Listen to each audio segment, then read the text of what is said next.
বলে একটা জিনিস আছে, সেটা উড়ে গেলে কেমন হবে? A few moments later. Guys, আমি আগে আগে ছাদে আসছি, জেন এখনো ছাদে আসে নাই। আসুন জেনকে আমি একটু ভয় দেখাই, আপনারাও সাথে থাকুন।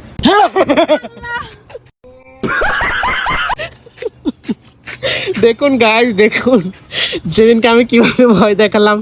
ভয় পাইছো? আমাকে আমাকে ছাও। ভয় পাইছি না। জেন আমাকে ছাও, তুমি তো ভয় পেয়ে গেছো। আরে আরে বাবা, শোনো শোনো, এটা তো জাস্ট প্র্যাঙ্ক ছিল তোমাকে ভয় দেখানোর জন্য।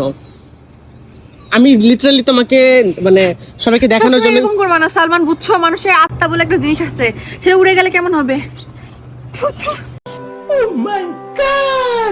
সরি বাবা। দূর সরো। আরে sorry। বললে কেমন হতো? সরি সরি বলতেছি তো সরি। তুমি আমার কথাটা শোনো, তোমাকে জাস্ট ভয় দেখানোর জন্য এতটুকু করা। গাইস, জেরিন অনেক বেশি ভয় পেয়ে গেছে, so I am really sorry, I am really really really সরো তো। সরি। তুমি এমন একটা বাজে লোক, সবসময় এমন করো। এখন কি করতে হবে বলো? তোমার কাছে তো সরি বলতেছি, বাট তুমি তো শুনতেছো না আমার কথাটা। চকলেট কিনে দিতে হবে।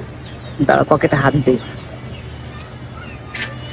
যে আমার পকেটে টাকা নাই, দেখছো? এই দেখো। আচ্ছা আমি জানি তোমার পকেটে টাকা আছে। না, আমার পকেটে টাকা নাই। টাকা থাকলে তো তোমাকে চকলেটস কিনে দিতামই, তাই না? আজকে আমাকে চকলেট কিনে দাও।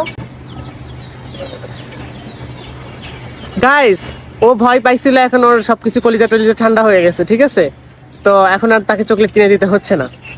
আমার কলিজা ঠান্ডা হয়নি, আমাকে চকলেট কিনে দিতে হবে।